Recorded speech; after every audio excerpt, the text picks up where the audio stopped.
اس نے چمکتی آنکھوں سے ترکی کی اس بڑی سی یونیورسٹی کو دیکھا جہاں برسوں سے اس کا خواب تھا پاکستان سے آ کر تعلیم حاصل کرنے کا، اور وہ اس خواب کو جیتی آنکھوں سے دیکھ رہی تھی۔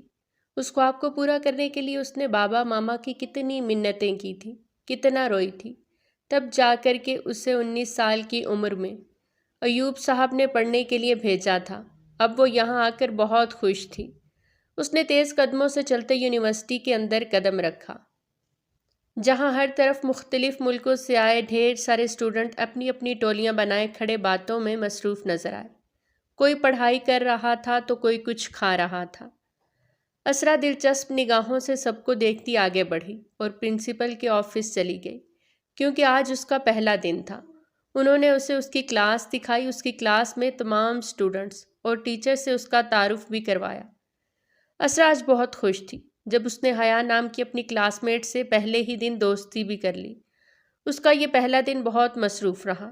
تھک ہار کر جب وہ اپنی گاڑی میں بیٹھتی اپنے اپارٹمنٹ جانے کو نکلنے لگی، تبھی کوئی اچانک سے اس کی گاڑی کے سامنے آ گیا۔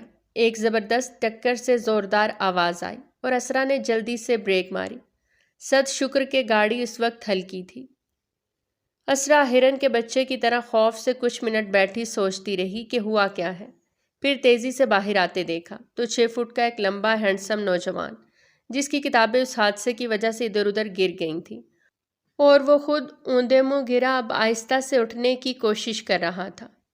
آئی ایم سوری، میں نے جان بوجھ کر نہیں کیا، آپ اچانک، وہ گھبراہٹ میں اس کی کتابیں اٹھاتی جلدی جلدی بول رہی تھی،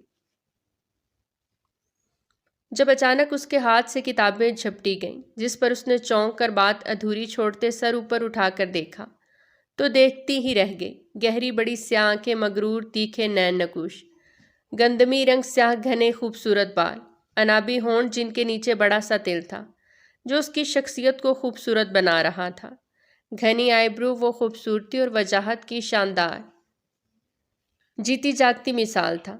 اسرا کی تو جیسے اسے دیکھ کر دھڑکنیں ہی تیز ہو گئیں، لیکن وہ ماتھے پر ڈھیروں بل ڈالے اسے غصے سے صرف ایک نظر دیکھتا، کچھ نہیں بولا، اور اپنی کتابیں اس کے ہاتھ سے جھپٹتا وہاں سے چلا گیا۔ وہ ایسے آگے بڑھ رہا تھا جیسے کہیں کا بادشاہ ہو جو اپنے محل میں گھوم پھر رہا ہو۔ اسرا اتنے شاندار شخص کو دیکھ کر سب کچھ بھول گئی، لیکن پھر لوگوں کا شور سنتی وہ جلدی سے اٹھی کیونکہ اس کی گاڑی بیچ روڈ پر کھڑی تھی۔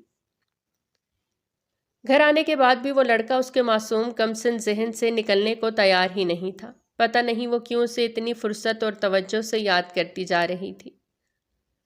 اگلے دن وہ معمول کے مطابق یونیورسٹی آئی اپنی کلاسز لیتی۔ جب وہ حیا کے ساتھ کینٹین پہنچی تو اسے اپنی آنکھوں پر یقین نہیں ہوا، وہ کل والا لڑکا سامنے ہی بیٹھا تھا۔ اس کا مطلب وہ اسی یونیورسٹی کا اسٹوڈنٹ ہے۔ حیا تم چلو میں آتی ہوں، کچھ سوچتی وہ اپنی دوست سے بولی اور اس لڑکے کی طرف بڑھ گئی۔ ہائے، وہ اتنا بولی جب اس نے تیکھی آئی برو اٹھا کر سامنے کھڑی لڑکی کو سوالیہ نظروں سے دیکھا۔ کل آپ کو میری وجہ سے چوٹ لگ گئی تھی، آپ ٹھیک ہیں؟ مرمری ہاتھوں کی انگلیاں مروڑتی وہ نروس سی بولی۔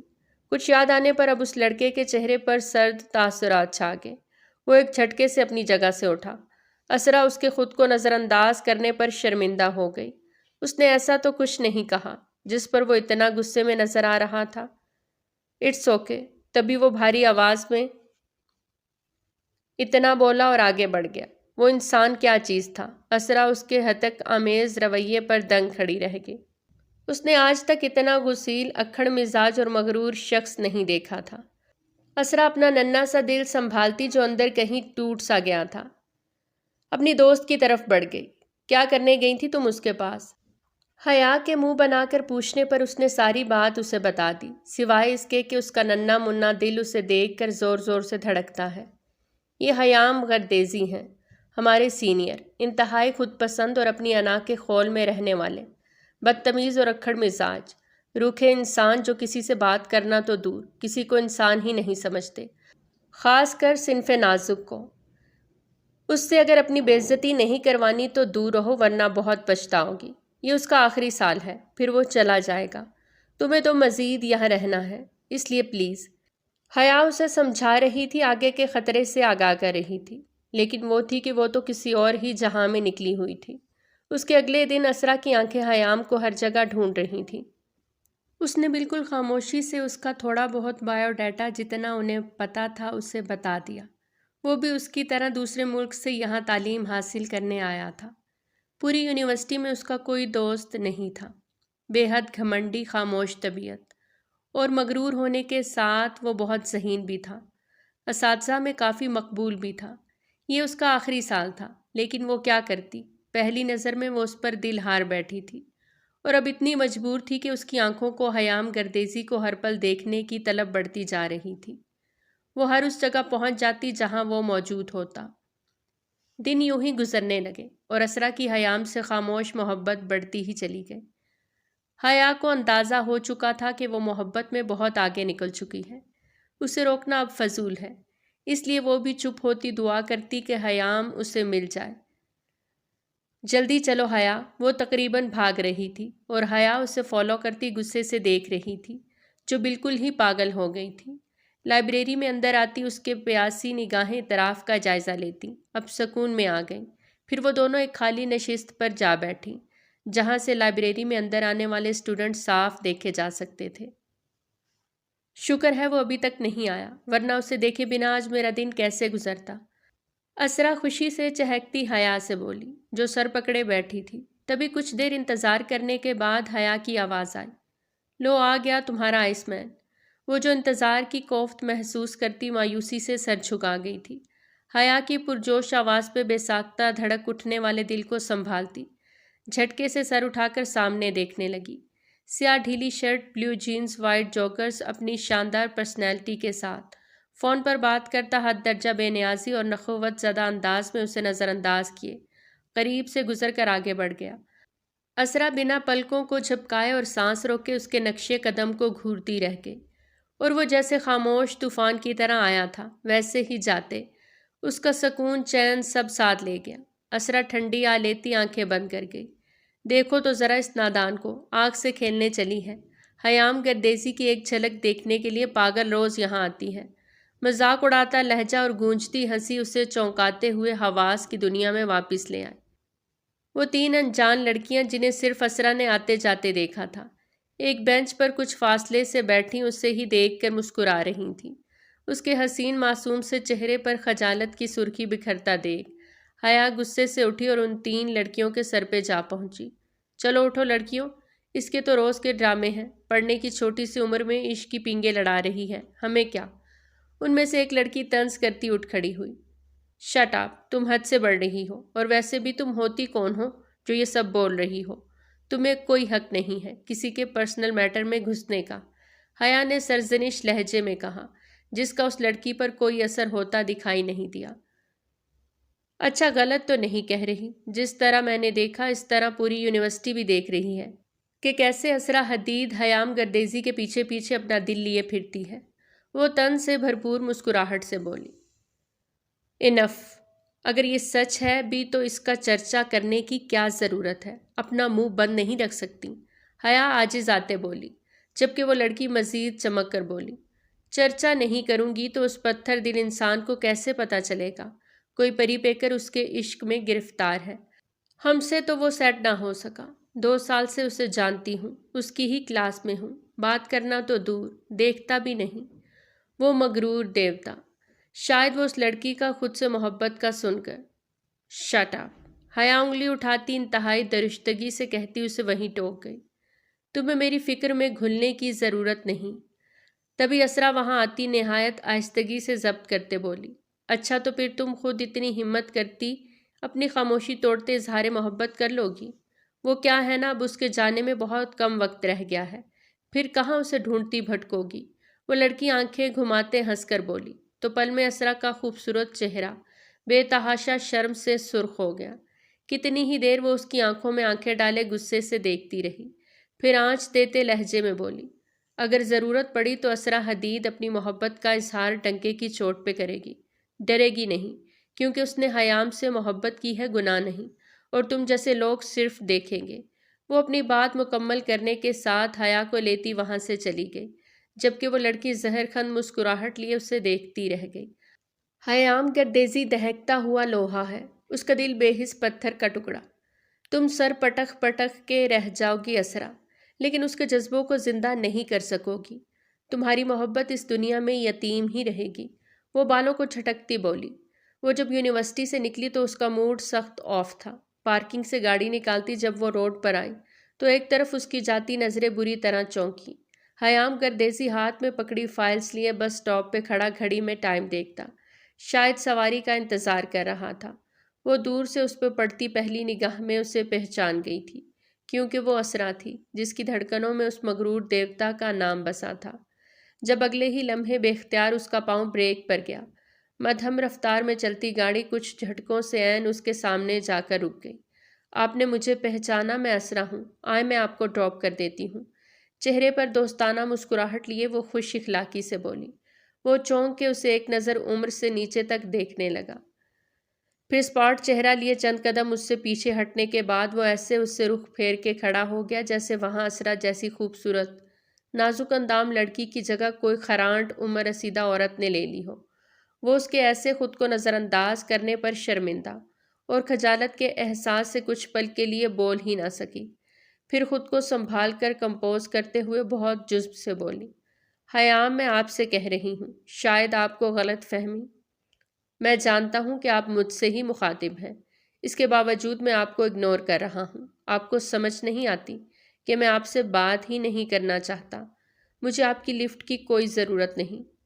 ہو گئی تسلی، اب برائے کرم یہاں سے تشریف لے جائیں، تضحیک آمیز لہجے میں کہتا، پھر اس کی ذات سے لاپرواہ ہوتا کھڑا ہو گیا۔ اسرا کو سراسر اس کا لہجہ اپنی تذلیل کرتا محسوس ہوا، جس سے اس کی پیشانی سلگنے لگی۔ وہ تو ایسا ہی مشہور تھا، مغرور، اکھڑ مزاج، جو کسی سے بھی بات کرنا پسند نہیں کرتا تھا۔ اس حد تک بے عزتی وہ بھی سرے راہ اسرا کو اس کا گمان نہیں تھا۔ کم از کم ارد گرد کا خیال ہی کر لیتا۔ اسے چند لمحوں میں جسم سلگتا ہوا محسوس ہونے لگا۔ ساکن نظروں میں موتی جھلملانے لگے تو وہ ایک نظر اس پتھر کو دیکھتی واپس پلٹ آئی۔ اس میں کوئی شک نہیں کہ اس کا رویہ بہت زیادہ تضحیک آمیز تھا۔ اس کے باوجود وہ اپنے دل کو اس کی طرف روز اول کی طرح جھکا ہوا پا رہی تھی، ایسا کہ وہ بس اس کے نام کی ہی ایک تکرار کرتا، اسے پانے کی آرزو کرتا اور ایڑیاں رگڑ رگڑ کر اس کی چاہت کی خواہش کرتا، یہ جاننے کے باوجود کہ اس کے پاس دینے کو دل نہیں بلکہ ذلت ہی ذلت ہے۔ شاید یہی وجہ تھی کہ اتنا سب ہونے کے بعد بھی دل نے بہت فراغ دلی سے اس کی ہر خطا کو معاف کرتے ہوئے گنجائش نکال ہی لی تھی۔ وہ کسی بھی قیمت پر اسے اپنی طرف مائل کرنا چاہتی تھی۔ نادان تھی جو نہیں جانتی تھی کہ اس طرح اس کے پیچھے خوار ہو کر وہ اس کی نگاہوں میں اپنا رہا سہا مقام، عزت بھی کھو رہی ہے۔ اس دن کے بعد اسرا نے اپنے اندر کافی ہمت پیدا کی اور اس سے اپنے دل کی بات کہہ دینے کا فیصلہ کر لیا۔ صبح صبح کی نرم دھوپ تھی، ٹھنڈی ہوا چل رہی تھی، موسم کافی خوشگوار تھا۔ جب وہ اسے چند اسٹوڈنٹ کے ساتھ بینچ پر بیٹھا دکھائی دیا تو بنا سوچے سمجھے اسرا تیز تیز قدموں سے چلتی اس کے سامنے آ کر رک گئی، تاہم اس کے اس طرح خود کو نظر انداز کیے جانے کو نظر انداز کرتی، اسے خود کی طرف متوجہ کرنے کے لیے باقاعدہ کھنکاری۔ وہ جو لڑکوں کے چلے جانے کے بعد بیگ سے ٹیک لگا کر نوٹس پڑھنے میں مصروف تھا، پلکیں اٹھا کر اسپاٹ نظروں سے اس کی طرف دیکھنے لگا۔ کیا میں یہاں کچھ دیر کے لیے بیٹھ سکتی ہوں؟ اس سے کچھ فاصلے پر رکھی کرسی کی طرف اشارہ کرتی وہ دلکش مسکراہٹ لبوں پر سجائے دلربائی سے بولی۔ اس کے ریشمی لمبے بال ہوا سے اڑتے اس کے معصوم کمسن حسین چہرے پر بکھر رہے تھے، جنہیں وہ ایک ادا سے سمیٹتی اسے دیکھ رہی تھی۔ حیام گردیزی کی فراق پیشانی پر موجود شکنوں میں ایک اور شکن کا اضافہ ہوا۔ آپ سے کس نے کہا کہ یہ یونیورسٹی میری پراپرٹی ہے یا میں یہاں کا مالک ہوں جو آپ کو کہیں بھی بیٹھنے کے لیے میری اجازت کی ضرورت پڑے گی؟ آپ کا جہاں دل کرے بیٹھ جائیں، سرد مہر نخوت زدہ لہجے میں کہتا۔ وہ اس کی ہمت کو پست کرنے کی پوری صلاحیت رکھتا تھا، مگر آج وہ جیت کا عزم لے کر میدان میں اتری تھی، سو دل برداشتہ ہو کر پیچھے ہٹنے کا سوال ہی پیدا نہیں ہوتا تھا، جب ہی محسوس کیے بنا مسکراہٹ برقرار رکھے۔ وہ بولی، دراصل مجھے آپ سے کچھ بات کرنی تھی۔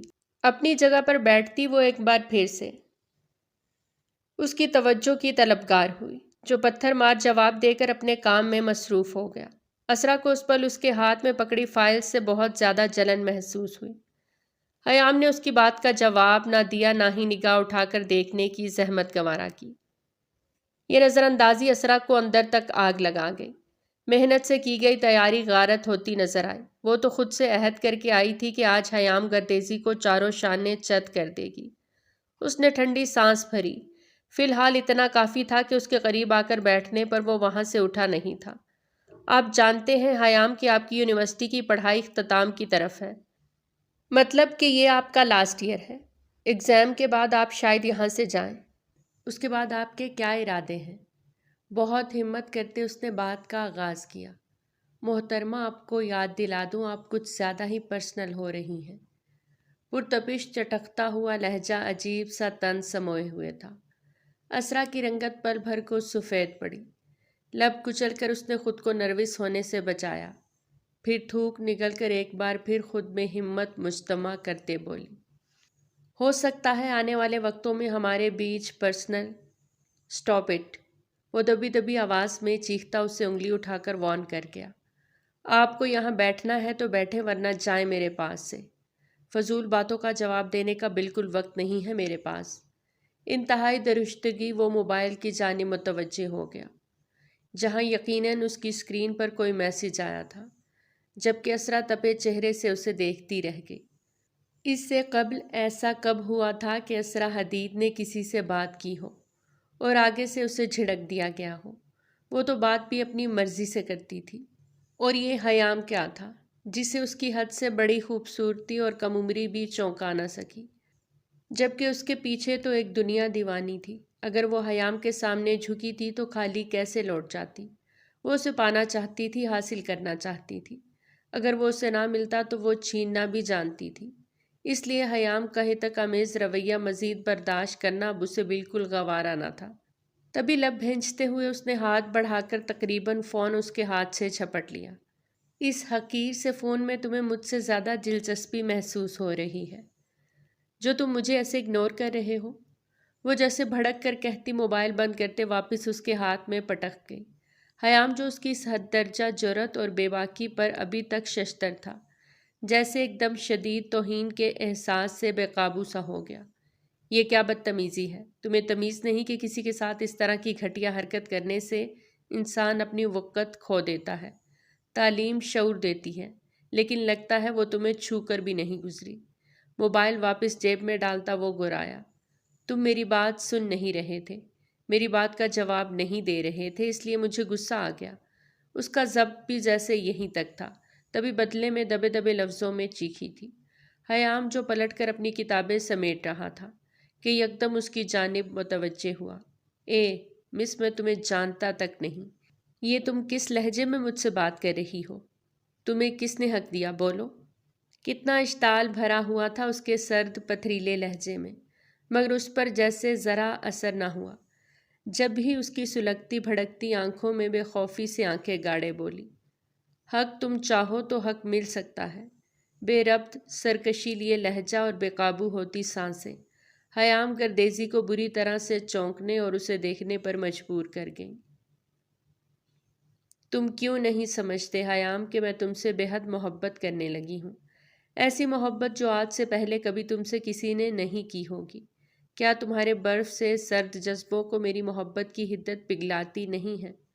اس کے لمبے کٹنگ ہوئے بال جو کھلے ہوئے تھے اور اس کے خوبصورت چہرے اور گردن کے گرد حصار باندھے اس کے چاند جیسے چہرے کی تابناکی کو بڑھا رہے تھے۔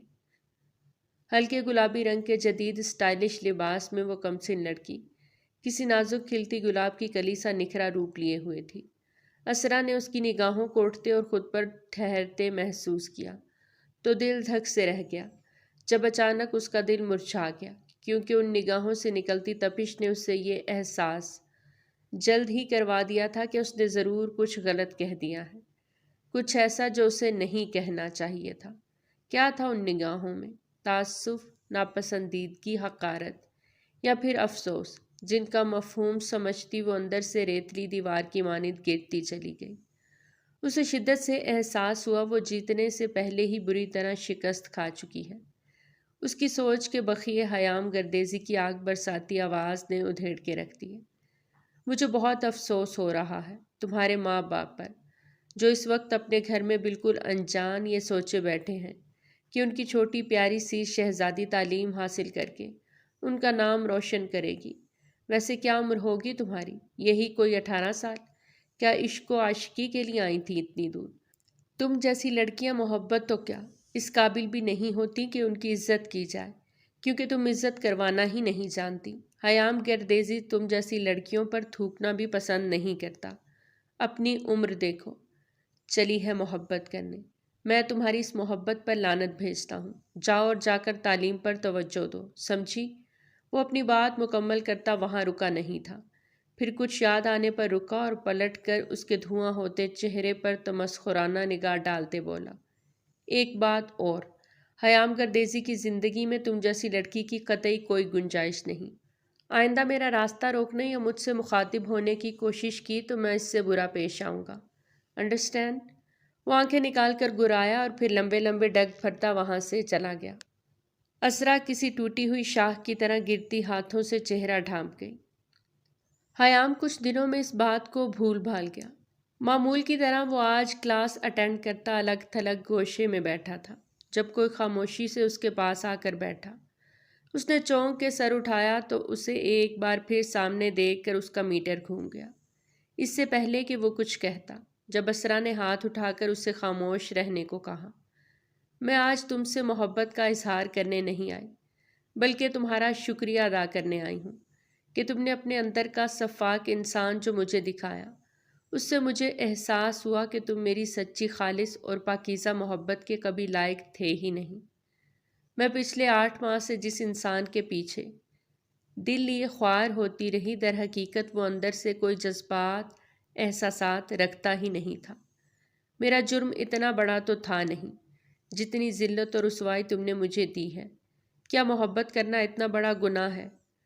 خیر اب مجھے اس بات کا احساس ہو گیا ہے، اور میں اپنی ان فیلنگز پہ بہت شرمندہ بھی ہوں جو میں نے تمہارے لیے دل میں پیدا کی، لیکن اب ان کا وہاں کوئی وجود نہیں۔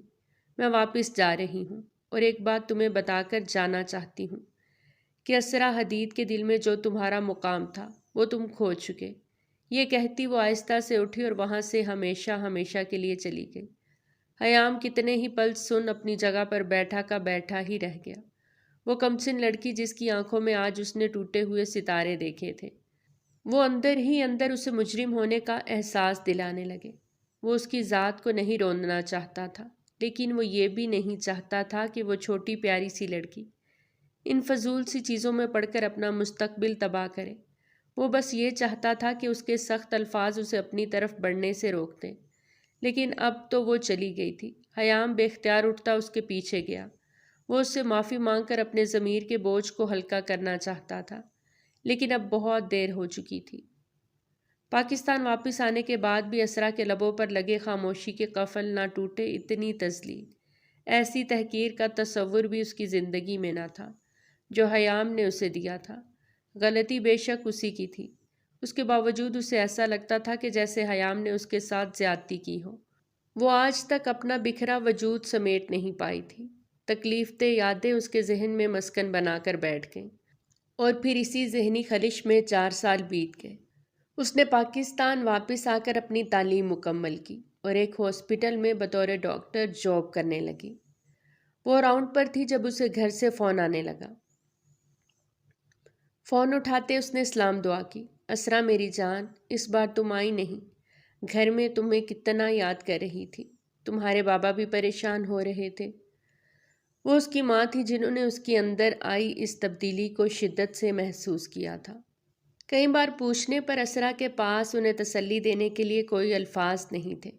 ان کے خیال میں آج سے 4 سال پہلے اس کے ساتھ ایسا کچھ ضرور ہوا تھا جس سے وہ اپنی پڑھائی اور خواب ادھورے چھوڑ کر پاکستان چلی آئی، اور تب سے وہ انہیں بدلی بدلی سی لگی تھی، لیکن وہ صاف یہ کہہ کر مکر گئی کہ اسے ان کی بہت یاد آتی تھی، اس لیے وہ سب چھوڑ کر چلی آئی۔ پر سچ یہی تھا، اسرا اب پہلی جیسی نہیں رہی تھی۔ سنجیدہ سی، ہر وقت خاموش، عجیب سی وحشت دل و دماغ کو ہر وقت جکڑے رہتی، اداسیاں جیسے اس کے وجود میں ڈیرے ڈالے بیٹھی تھی۔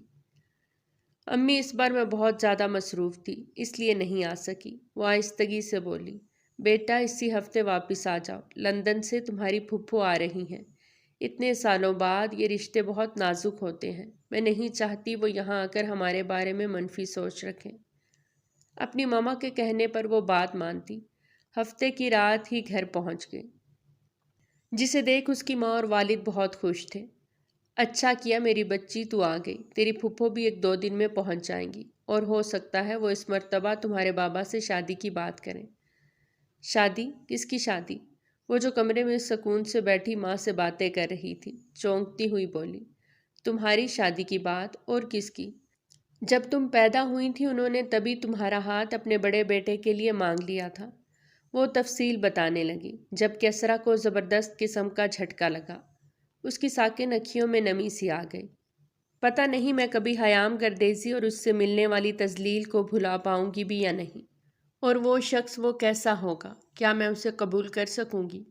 کس بات کی گارنٹی ہے کہ وہ مرد حیام گردیزی جیسا نہ ہو، انسانوں کی قدر کرنے والا، دل رکھنے والا ہو؟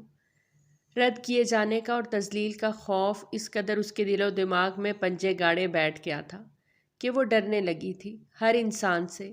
ان اذیت ناک لمحوں کو جب یاد کرتی تو کانپ جاتی۔ کاش وہ کبھی حیام جیسے سنگ دل سے نہ ملی ہوتی، اور اب وہ زندگی میں اس کی کبھی شکل دیکھنا بھی نہیں چاہتی تھی۔ اگلے 2 روز میں نہ صرف پھپھو ان کے گھر آ پہنچی بلکہ برسوں قبل طے کیے گئے اس رشتے کی تجدید کرتے ہوئے اپنے بیٹے کے نام کی انگوٹھی بھی اسے پہنا گئی۔ وہ اکیلی نہیں تھی، ان کے ساتھ ان کے شوہر اور بیٹی بھی تھی، ماں سوائے بڑے بیٹے کے جس کا نام تک نہیں پتہ تھا، نہ اس نے شکل دیکھی تھی، مگر اس کی نسبت ضرور اس سے جوڑ دی گئی تھی۔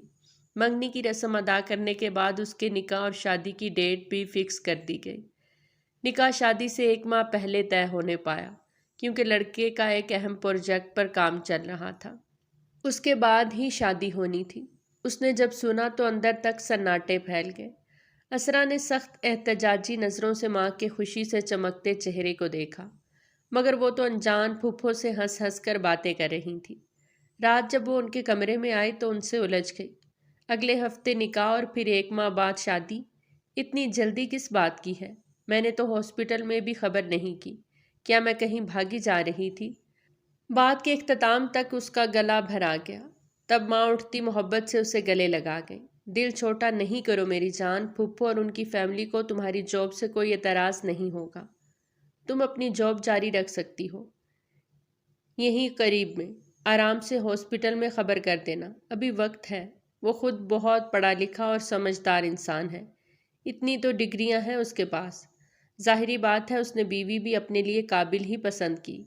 پھر تمہاری پھپھو زیادہ وقت پاکستان نہیں ٹھہر سکتی، انہیں لندن واپس جانا ہے۔ جانے سے پہلے وہ بیٹے کی شادی دھوم دھام سے کرنا چاہتی ہیں، بتاؤ ہم کیسے انکار کر دیں؟ ماما اپنی دھن میں اسے تسلی دیے جا رہی تھی، لیکن اس کا دل تو اور ہی زیادہ دکھوں کی گہرائی میں ڈوبتا چلا گیا۔ پھپھو جا چکی تھی اور ماما نے اسے ہسپتال واپس جانے سے روک لیا۔ شادی کی تیاریاں شروع ہو چکی تھیں۔ پھپھو نے بتایا ان کا بیٹا بھی واپس آ چکا ہے، اب بس نکاح کے دن کا انتظار ہے، اور پھر وہ دن بھی جلد ہی آ گیا۔ سب کے چہرے خوشی سے دمک رہے تھے، صرف ایک وہی تھی جو اپسراؤں سا حسن لے کر بھی سوگوار سی بیٹھی تھی۔ تبھی مرد حضرات کے ساتھ نکاح خواہ اندر آئے۔ بیٹا کیا آپ کو حیام گردیزی اپنے نکاح میں قبول ہے؟ الفاظ تھے کہ چابک، جو زور سے اس کی روح پر لگتے اسے لہو لہان کر گئے۔ اس کا دل اس نام کی پکار پر دھک سے رہ گیا۔ یا میرے اللہ، یہ کیسے ممکن ہے؟ نہیں نہیں، ضروری نہیں اس نام کا انسان دنیا میں صرف ایک ہی ہو، ضرور یہ میرا وہم ہے۔ خطا ہوتے اسان کو بحال کرتی وہ گہرے گہرے سانس لینے لگی۔ اس کی طویل خاموشی پر سب پریشان ہوتے ایک دوسرے کو دیکھنے لگے۔ جب نکاح خواہ نے ایک بار پھر اپنا سوال دہرایا، اب کہ ماما گھبرا کر آگے بڑھتی اسے ہوش میں واپس لا گئی، اور پھر اس کے اقرار کرتے ہی سب کی جان میں جان آ گئی، اور ہر طرف مبارک ہو کا شور اٹھ گیا۔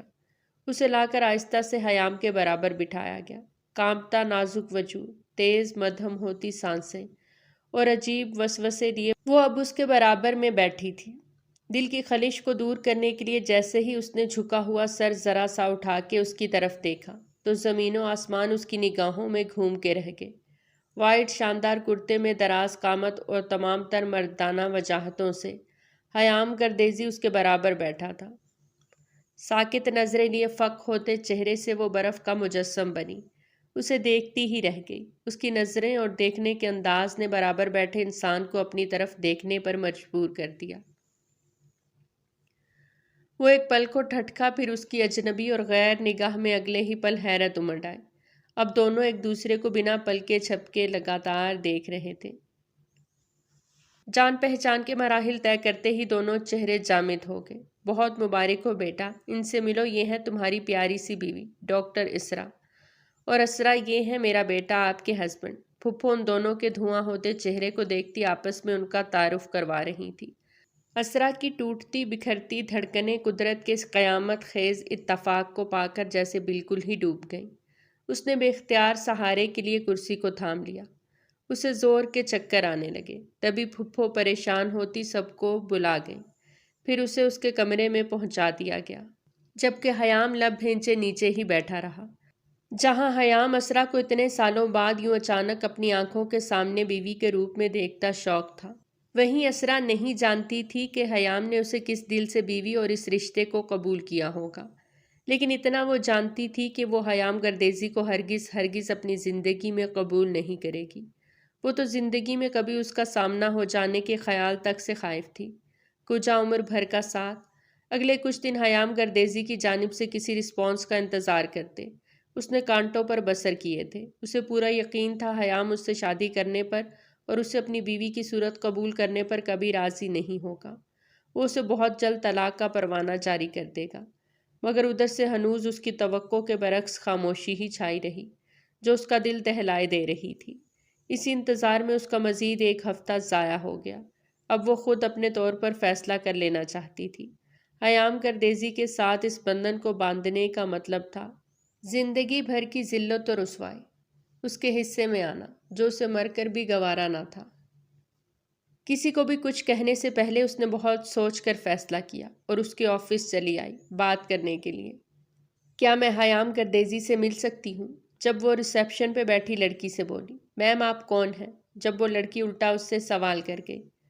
اسرا کچھ پل کو کنفیوز سی رہ گئی کہ کیا جواب دے۔ جی میں ان کی کزن ہوں۔ بے اختیار اس کی زبان سے الفاظ نکلے۔ جب وہ لڑکی فون اٹھاتی پتہ نہیں کیا بڑبڑائے کہ کچھ ہی دیر میں اس سے حیام کے آفس کے سامنے پہنچا دیا گیا۔ اس کے دروازے کے باہر کھڑی اسرا وہ تمام پچھلی باتیں یاد کرنے لگی، جنہیں سوچنے سے اس کے زخم پھر سے رسنے لگتے تھے۔ ایک گہرا سانس لیتی وہ آہستگی سے آگے بڑھ کر دروازہ نوک کر گئی، جس کے اگلے ہی پل آواز آئی، کم ان۔ اسرا نے 4 سال پہلے کی طرح ایک بار پھر خود میں ڈھیروں ہمت جمع کی اور دروازہ کھول کر اندر آ گئے، جہاں وہ شان سے اپنی سیٹ پر بیٹھا کام کر رہا تھا۔ مجھے آپ سے بات کرنی ہے، اندر آتی بنا سلام دعا کے وہ زہر خند لہجے میں بولی، جس پر حیام جو کافی اچھا موڈ لیے بیٹھا تھا چونک کر اپنی سیٹ سے اٹھا۔ اس سے پہلے کہ وہ کچھ کہتا اسرا بول پڑی، اس شادی سے انکار کر دو حیام گردیزی، کیونکہ مجھے تم شوہر کے روپ میں بالکل قبول نہیں۔ میں یہاں کبھی نہیں آتی اور نہ مجھے تمہاری یہ صورت دوبارہ دیکھنی پڑتی، اگر تم نے سچ جان لینے کے بعد خود ہی سٹینڈ لے لیا ہوتا۔ لیکن خیر دیر اب بھی نہیں ہوئی، تم انکار کر سکتے ہو۔ زمانے بھر کی بیزاری لیے وہ اس پر پتھروں کی برسات کر گئی۔ اسرا کے الفاظ حیام کے اندر تک کڑواہٹ بھر گئے۔ اچھا اگر میں انکار نہ کروں تو؟ وہ طنزیہ ہنسی ہنستے بولا، ویسے زیادہ پرانی بات بھی نہیں ہے، تم ہی تھیں جو مجھ سے محبت کا دم بھرتی تھیں، میرے پیچھے پیچھے گھومتی تھی، مجھے حاصل کرنے، مجھ سے بات کرنے کو مرتی تھی۔ اب کیا ہوا؟ طنز سے بھرپور اشتعال دلاتا لہجہ۔ زبان سنبھال کر بات کرو حیام گردیزی، ان باتوں کو 4 سال بیت گئے ہیں اور تم نے مجھے دھتکارا تھا، یاد ہے؟ لیکن وہ تمہارے الفاظ میں آج تک نہیں بھولی۔ وہ محبت تو تم نے اس دن ہی زمین درگور کر دی تھی۔ اب کیسی محبت؟ کون سی اسرا کی بات کر رہے ہو؟ یہ اسرا تم سے نفرت کرتی ہے، سخت نفرت، تمہارا نام تک سننا پسند نہیں کرتی۔ خیر میں پرانی باتوں کو یاد نہیں رکھنا چاہتی، اس لیے سیدھی طرح سے مجھے طلاق۔ ابھی وہ اتنا ہی بولی تھی جب سکون سے کھڑا حیام جو اس کے غصے کو مزے لیتے دیکھ رہا تھا، اس لفظ کو سنتے اس کے اندر آگ سی جلنے لگی۔ جب وہ طوفان کی تیزی کی طرح آتا اسرا کا منہ دبوچ کر اسے دیوار سے لگا گیا۔ کیا کہا؟ ایک بار پھر کہنا، میں تمہاری زبان گدی سے نہ کھینچ لوں تو کہنا۔ اگر میں خاموش ہوں تو اس کا مطلب یہ نہیں کہ تمہاری ساری بکواس سنتا رہوں۔ جاؤ کر لو جو کرنا ہے، میں بھی دیکھتا ہوں یہ شادی کون روکتا ہے۔ ساری زندگی اب تمہیں میری یہی صورت دیکھنی ہوگی۔ مجھے شوہر تسلیم کرنے کے ساتھ وہ سب بھی کرنا ہوگا جو ایک بیوی کے فرائض ہوتے ہیں، اور آئندہ میرے سامنے تم اپنی زبان سنبھال کر بات کرنا، ورنہ تم مجھے جانتی ہو میں کیا ہوں۔ انتہائی قہر بھرے انداز میں اس کے چہرے کے بے حد قریب آتا وہ گرایا تھا۔ اسرا کو اس کی انگلیوں کے بیچ اپنے دبے گالوں میں سخت تکلیف محسوس ہونے لگی تو اس کی آنکھوں سے آنسو چھلک پڑے جب حیام نے اس کے گالوں کو چھوڑ دیا۔ میں سمجھا تھا کہ تم کافی بدل گئی ہوگی، تمہارے اندر میچیورٹی آ گئی ہوگی، لیکن نہیں، تم اب بھی وہی 18 سال کی بے وقوف لڑکی ہو جو دماغ سے نہیں دل سے سوچتی ہے۔ خیر، میں تمہاری کوئی مدد نہیں کر سکتا۔ اتنے لوگوں کے بیچ میں نے تم سے نکاح کیا ہے، تمہیں چھوڑ کر اب سارے زمانے میں اپنی بے عزتی نہیں کروا سکتا۔ سوری، کچھ نہیں ہو سکتا اب۔ ہماری ملاقات میرے کمرے میں میرے بیڈ پر ہوگی۔ اپنے ٹھنڈے ٹھار لہجے میں نہایت عیاری اور لاچاری سے کہتا وہ اس کا سیر و خون جلا کر پی گیا۔ اسرا روحانسی سی ہوتی اس کے آفس سے تقریباً بھاگتی ہوئی نکلی، جبکہ پیچھے کھڑا حیام افسوس اور بے بسی سے اسے دیکھتا رہ گیا۔ اب کوئی راستہ نہیں بچا تھا۔ وہ سیدھی موم کے روم میں چلی آئی جو بیڈ پر سارا سامان زیور پھیلائے حساب کتاب میں لگی تھی۔ مما، مجھے آپ سے ایک ضروری بات کرنی ہے، پلیز یہ سب چھوڑ کر میری بات سن لیں۔ وہ سخت جھنجھلائے انداز میں ان سے بولی۔ کیا بات ہے بیٹا؟ انہیں پریشانی لاحق ہوئی۔ مما، مجھے یہ شادی نہیں کرنی، پلیز آپ انہیں منع کر دیں۔ آپ جس سے کہیں گی میں شادی کرنے کو تیار ہوں، لیکن حیام نہیں۔ اس کی بات سن کر ماما کا رنگ یخلق پیلا پڑ گیا۔ کیا؟ ان کے ہاتھ سے زیور کا ڈبہ چھوٹ گیا۔ یہ کیا کہہ رہی ہو اسرا؟ جانتی بھی ہو تم؟ ان کا لہجہ گہرے دکھ اور صدمے میں بدل گیا۔ میں ہوش میں ہوں، مجھے حیام کے ساتھ زندگی نہیں گزارنی، اور یہی میرا اٹل فیصلہ ہے۔ نظریں چراتی وہ اپنی بات دہرا گئی۔ تم اتنی بے شرم اور سرکش کب سے ہو گئی کہ بے حیائی سے منہ پھاڑ کر شادی سے انکار کر رہی ہو؟ وہ ایک قدم آگے بڑھ کر اس کے روبرو ہوتی اسے کاندھوں سے تھام گئی اور زوردار جھٹکا دیتی پھنکاری۔ اس نے اپنی ماما کو حیرانی سے دیکھا۔ ایسا لگا وہ اس کی نہیں حیام کی ماں ہو۔ آپ میرے ساتھ زبردستی نہیں کر سکتی، میں آپ سے کہہ چکی ہوں میں حیام سے ماما کے پڑتے زوردار تھپڑ نے اس کے الفاظ وہیں اس کے منہ میں رکھنے پر مجبور کر دیے۔ آئندہ اگر یہ لفظ اپنے منہ سے نکالا تو یاد رکھنا اپنی ماں کا مرا ہوا منہ دیکھو گی۔ ہم نے تمہیں لاڈ پیار دیا تو کیا تم اب ہمارے سر پر چڑھ کے ناچو گی؟ نہیں، مجھے سرکش اولاد کی لگامیں کھینچنی اچھے سے آتی ہیں۔ منہ پر ہاتھ رکھے وہ پھٹی آنکھوں سے ماں کو تکے جا رہی تھی جو قہر بھرے انداز میں اس سے مخاطب تھی۔ میں تم سے حیام سے شادی کے انکار کی وجہ نہیں پوچھوں گی، کیونکہ اس کی مجھے ضرورت ہی محسوس نہیں ہوتی۔ وہ بہت اچھا لڑکا ہے، ہر لحاظ سے بہترین، اور ویسے بھی بہت دیر ہو چکی ہے، ساری تیاریاں مکمل ہیں، نکاح پہلے ہی ہو چکا ہے، اب بس آخری مراحل ہے، رخصتی، وہ بھی ہو جائے تو مجھے سکون ملے گا۔ ماں کے اس شدید رد عمل نے اسے بولنے کے قابل ہی نہیں چھوڑا۔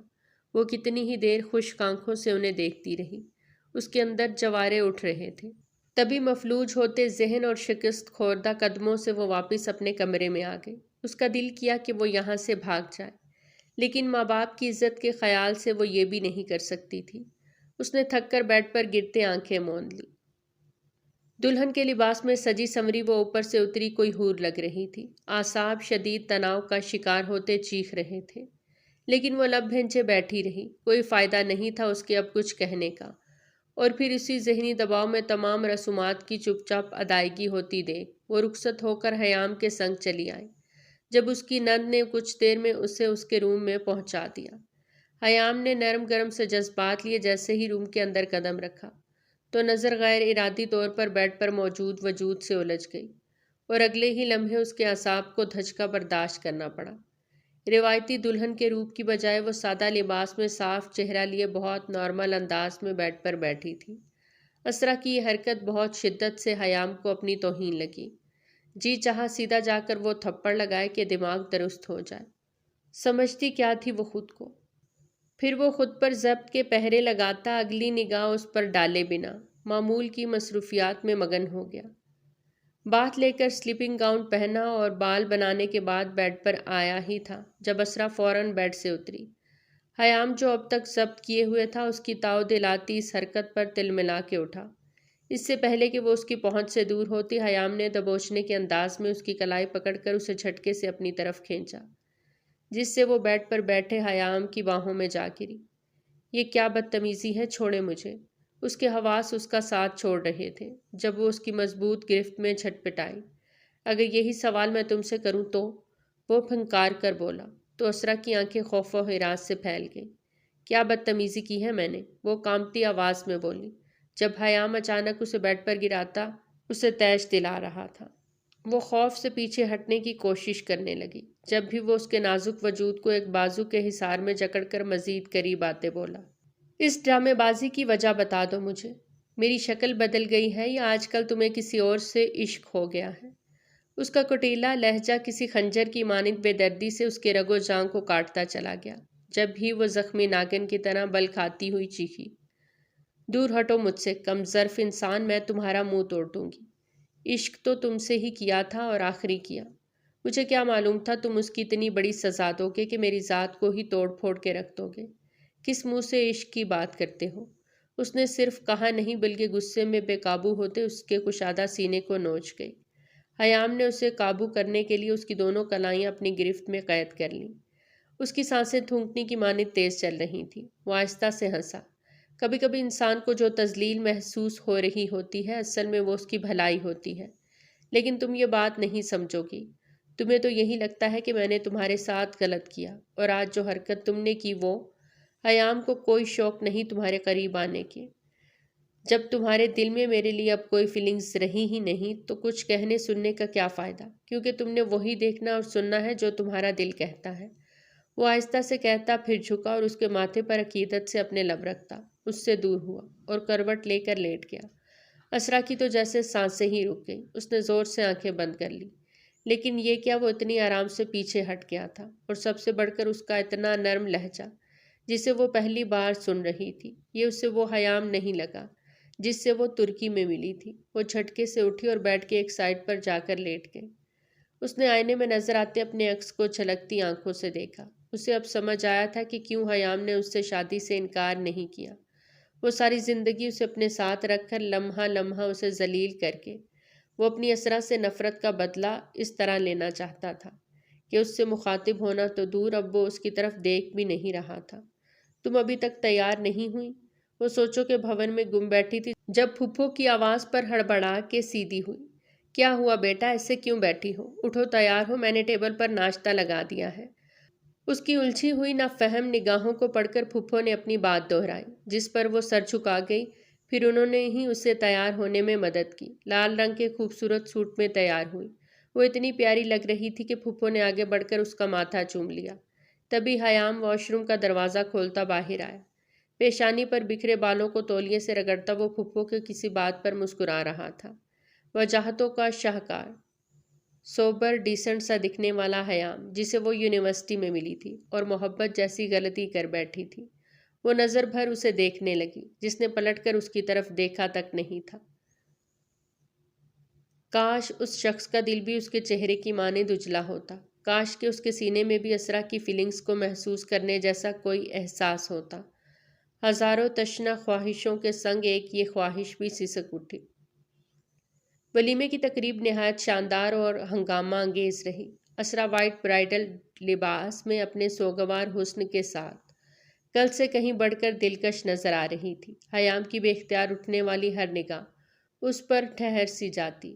حال میں اسے کہیں نہ پا کر وہ بے چین ہوتا بیڈ روم میں چلا آیا تو اسے وارڈروب سے کچھ ڈھونڈتے پایا۔ تب آہستہ سے اس کے پاس جا کر کھڑا ہو گیا، اس شاندار لباس میں پریوں سی تیاری لیے غضب ڈھاتی۔ وہ حواسوں پر سوار ہو رہی تھی۔ تبھی آہستہ سے اس کے کاندھوں کو تھام کر وہ بے اختیار ہوتا اس پر جھک گیا۔ تبھی اسرا اسے حقارت سے جھٹکتے بولی، مجھے ہاتھ مت لگانا۔ اسرا حدید کی محبت اس کے وجود کے قابل نہیں۔ کیا کہا تھا کل رات آپ نے؟ آپ کو مجھے ہاتھ لگانے کا کوئی شوق نہیں، تو پھر حیام گردیزی آپ کس حق سے مجھے چھو رہے ہیں؟ وہ پینک ہوتے چلائی تو حیام جو اس کی قربت کا خمار لیے سب باتیں بھلا کر ایک بار پھر اس کی طرف بڑھا تھا، ہوش میں آتا اسے سخت نظروں سے گھورنے لگا۔ تم جیسی عورتیں اسی کی مستحق ہیں کہ انہیں ہاتھ بھی نہ لگایا جائے۔ اتنی نفرت تھی مجھ سے تو اپنے باپ سے جا کر کیوں نہیں کہہ دیا سب سچ؟ اسرا گردیزی میں تو چلو محبت کے قابل نہیں تھا، لیکن تم تو رحم کے قابل نہیں ہو۔ وہ غصے سے مٹھیاں بھینچتا لہجے میں انگارے لیے بولا، مجھ جیسی عورت؟ ہاں، کیا کیا ہے میں نے؟ یہی کہ تمہیں ریجیکٹ کر دیا، کیوں برداشت نہیں ہو رہا؟ تم بھی تو مجھے ریجیکٹ کر چکے تھے، حیام گردیزی۔ یاد آیا، سوچو کیسا لگتا ہے ریجیکٹ کیا جانا۔ وہ اس سے دونوں ہاتھوں سے پیچھے کی طرف دھکا دیتی آگ بگولا ہو گئی۔ اس کی اس حرکت پر حیام کا دماغ پل میں گھوما۔ وہ تیزی سے اس کی طرف بڑھا جب اچانک پھپھو وہاں آ گئی۔ اسرا، تم ابھی تک تیار نہیں ہوں، نیچے بھائی جان چلنے کا کہہ رہے ہیں، کافی دیر ہو گئی ہے، رات بھی۔ ان کی بات ادھوری رہ گئی۔ دونوں کو ایک دوسرے کے مقابل کڑے تیوروں اور جانحانہ موڈ میں دیکھ کر وہ چونک گئی۔ حیام لب بھینچے صورت سے پلٹ کر باہر چلا گیا۔ نم آنکھیں بے قابو ہوتی، دھڑکنیں تمام تر سوالوں کے جواب تھیں۔ اسرا بیٹے، کیا بات ہے؟ کوئی بات ہوئی ہے؟ اسے نگاہ چرا کر رخ پھیرتے دیکھا تو تشویش سے قریب آتے بولی۔ اسرا سردا بھرتی دانتوں پر دانت جمائے نفی میں گردن ہلا گئی اور جھک کر بیگ اٹھاتی کمرے سے نکل گئی۔ باہر آئی تو دیکھا وہ اپنی وجیز شخصیت کے ساتھ، کوٹ بازو پر ڈالے بابا کے ساتھ کھڑا۔ کتنا نارمل لگ رہا تھا، جیسے کچھ دیر قبل کچھ ہوا ہی نہیں۔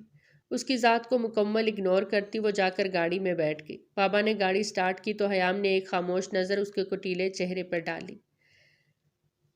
کہا کچھ نہیں، البتہ دل میں مچلتے ہزاروں شکوے لیے۔ وہ چپ چاپ اسے جاتا دیکھ رہا تھا اور تب تک دیکھتا رہا جب تک وہ نظروں سے اوجھل نہیں ہو گئی۔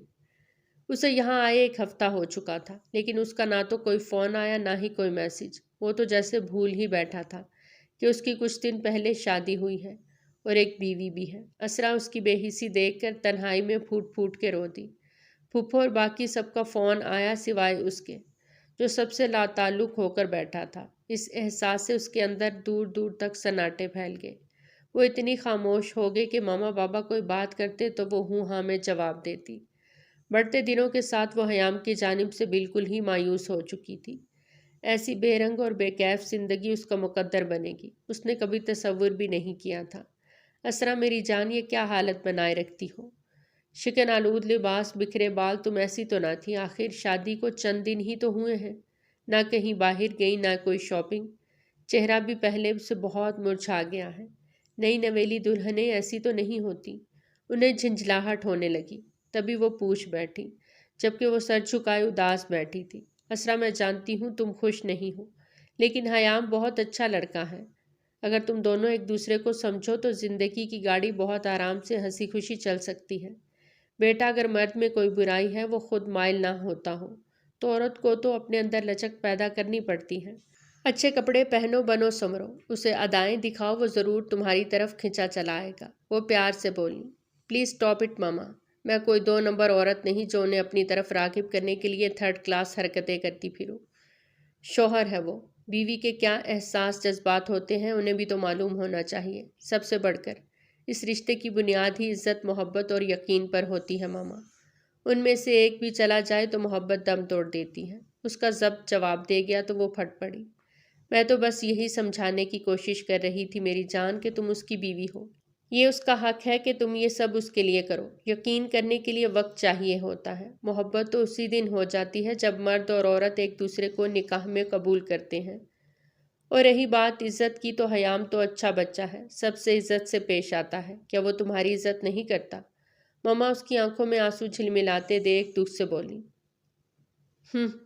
حق، ان کا حق کیا ہے یہ انہیں پتہ بھی ہے، اور باقی سب کو بھی۔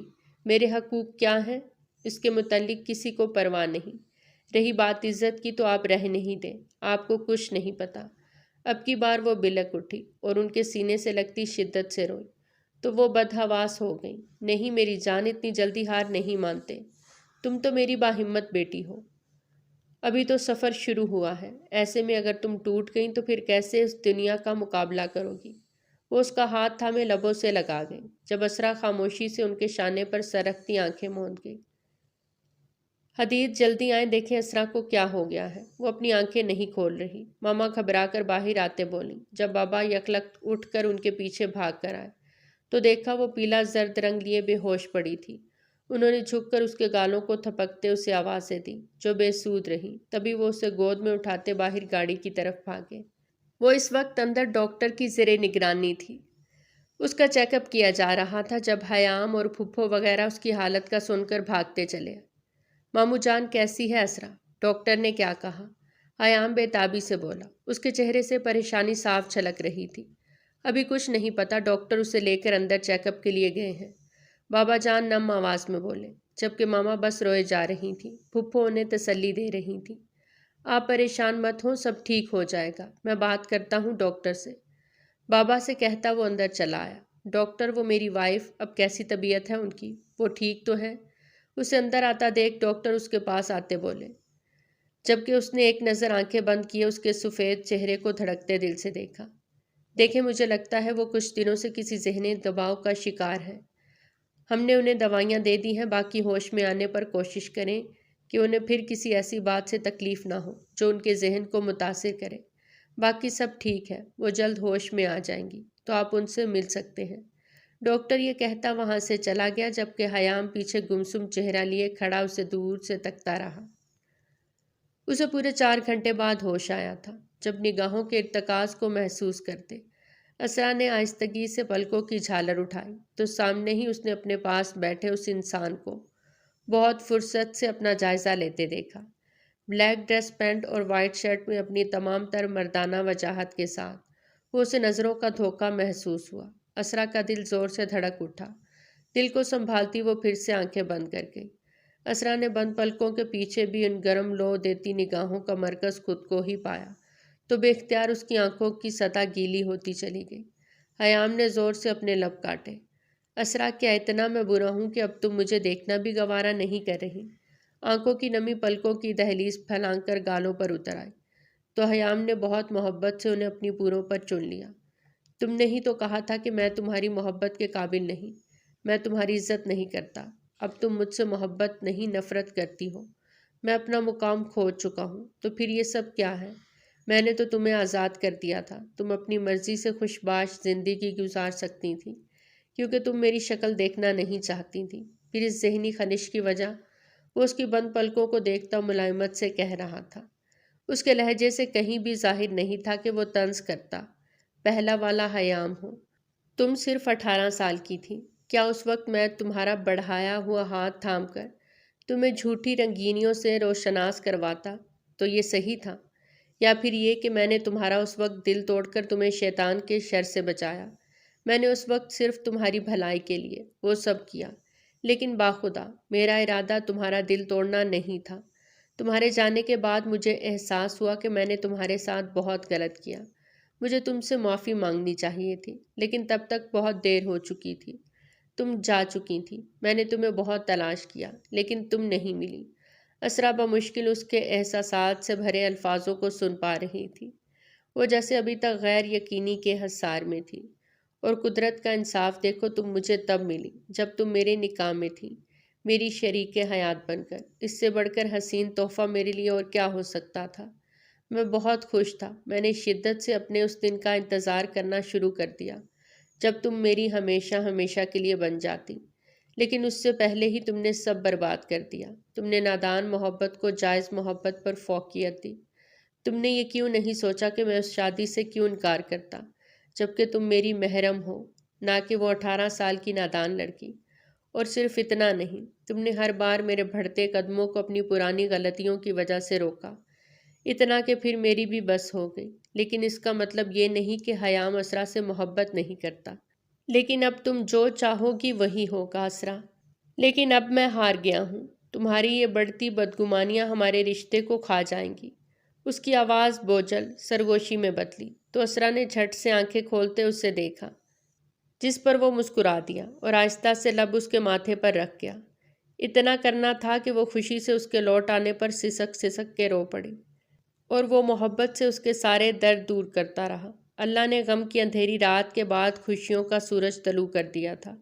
آج اسے اپنی غلطی کا شدت سے احساس ہوا تھا کہ اس نے جس کمال جرأت سے ایک مرد سے محبت کا اظہار کیا تھا، تب جب وہ کم سن نادان اور اس کے لیے غیر محرم تھی، نہیں جانتی تھی کہ مردوں کے اس معاشرے میں عورت کی یہ جرأت نہیں، بلکہ بے حیائی اور بے شرمی ہے، جس سے ہمیں اسلام بھی روکتا ہے۔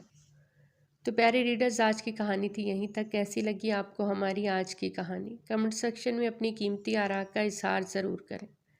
بہت جلد ملتے ہیں ایک نئی کہانی کے ساتھ، تب تک ہمیں دیجیے اجازت. ٹل دین ٹیک کیئر. اللہ حافظ.